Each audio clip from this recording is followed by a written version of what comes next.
Bonjour, chers Pickwickois et Pickwickwoises. Nous sommes ici aujourd'hui, le 21 juillet, à Madame Pickwick, dans la nouvelle section d'aquarelle qu'on a inaugurée à l'automne passé.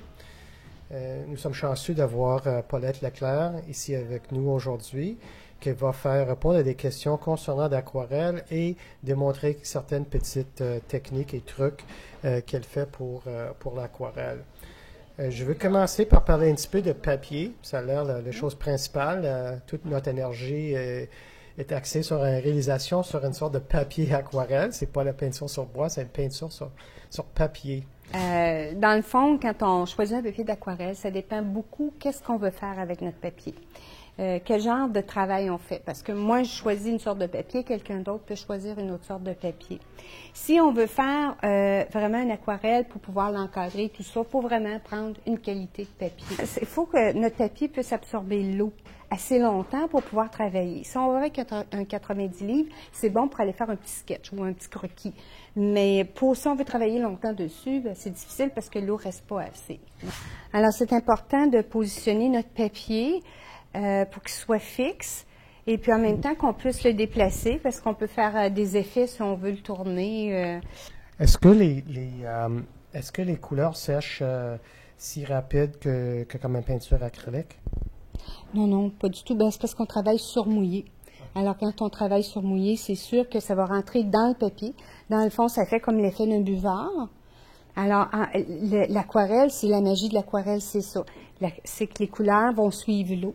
Alors, on joue vraiment avec l'eau et la couleur qui va tout suivre. Là. Ça fait des effets spéciaux souvent. Il y a toutes sortes de façons aussi de le travailler, c'est sûr. Parce que quand on travaille en aquarelle, on travaille en transparence.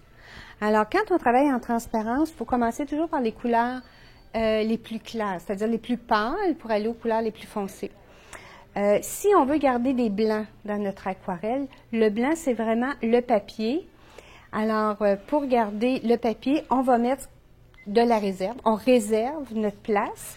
Alors, on se sert à ce moment-là d'un pinceau qui est vraiment là, de mauvaise qualité, là, parce que souvent, notre pinceau est plus bon après. Il faut le laver immédiatement parce que c'est vraiment caoutchouteux. Alors, souvent, ce qu'on va faire, on fait notre dessin où on veut réserver notre blanc. Après ça, on prend notre gomme réserve et on met sur le papier. Il ne faut jamais mettre notre gomme réserve quand notre papier est mouillé, parce qu'il ne faut pas que la gomme réserve rentre dans le papier, il faut qu'elle reste à la surface du papier. Alors, la première étape qu'on fait, c'est mettre la gomme réserve. Après ça, on la laisse sécher. On peut toujours sécher au séchoir, mais c'est mieux de la laisser sécher à l'air libre. Et après ça, on peut mouiller notre papier pour qu'après ça, mettre notre couleur qui va aller partout, sauf où on a mis notre gomme réserve. Les pinceaux que vous avez choisis, je connais un petit peu cette marque ici. Ils sont connus pour tient beaucoup de l'eau. C'est ça. Cette marque-là, les ferrules sont scellées ici, que apparemment vous pouvez le laisser dans l'eau, puis l'eau ne rentre pas dans le manche, puis décaler le bois. Ouais. Est-ce que c'est ça, en général, qui fait une bonne pinceau d'aquarelle? Parce que je vois qu'il y a des pinceaux aquarelles qu'il faut aller très, très cher, fait en poil naturel. Oui. Mais... Alors, on peut se servir pour les pinceaux aquarelles, on peut se servir de tous les pinceaux qui sont doux. Puis je dis ça, puis même on peut se servir des pinceaux à poil de porc quand on veut faire effacer ou estomper des choses. Tous les pinceaux sont bons. C'est sûr que plus un pinceau retient l'eau, mieux c'est. Ça, c'est comme qu'on dit un wet palette. Oui, c'est ça. Exprès pour aquarelle. Je vois qu'on a une éponge en dessous. Ça, c'est bon pour aquarelle et acrylique. Il y a un papier, non? Oui. Vous avez des papiers ici. Vous pouvez mettre faire vos mélanges sur ça, si vous voulez. Sur les papiers qui se trouvent à être comme cirés. Vous pouvez prendre vos couleurs, parce que quand vous prenez vos couleurs, vous allez jamais directement sur votre papier. Parce que vous allez rentrer tout de suite les pigments qui sont quand même assez forts, vous allez les rentrer tout de suite dans votre papier. Donc, vous prenez vos couleurs, vous faites vos mélanges sur votre papier ciré ou sur votre palette. Ici aussi, on a une belle grande surface là, en dessous pour faire les mélanges de couleurs. On a toute cette surface-là ici. Puis, on a ces trois surfaces-là ici. Qu'est-ce qui est intéressant, c'est qu'on a énormément de petits casiers pour mettre toutes nos couleurs.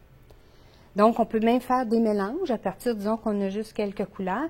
On peut dire, je peux dire, moi, je vais prendre un verre avec un bleu, puis je vais me faire un verre bleu, puis je vais le mettre ici. Fait qu'on peut vraiment faire tous nos mélanges de couleurs. On les laisse là.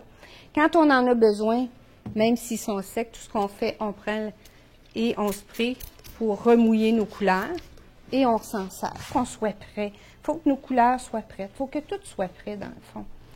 Puis on regarde comme il faut. Alors, si je mets ici, disons, j'ai cette eau-là, ça va donner ça ici. Si je mets beaucoup plus d'eau encore, ça va être beaucoup plus pâle. On voit moins là, parce qu'on n'est pas. Alors, si je vais rechercher du pigment, je vais être plus foncé.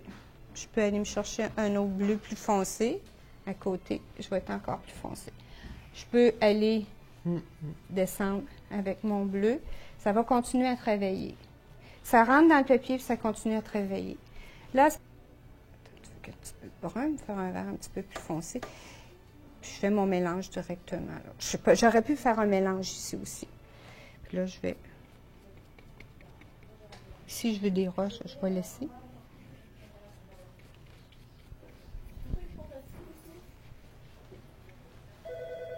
Si je laisse comme un genre de blanc pour faire peut-être comme autre chose. Je ne sais pas encore quoi. On verra. Tout ça, c'est comme un fond qu'on fait. C'est pas vraiment... On peut aller chercher un petit peu plus clair aussi, avec un petit peu plus de jaune. Oh, beaucoup. On va en mettre de l'eau. Faire des côtés plus clairs.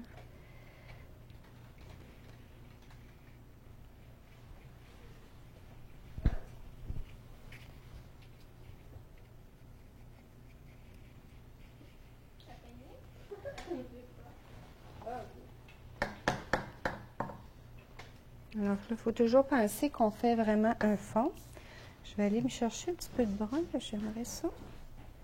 Faire comme un genre de roche ici.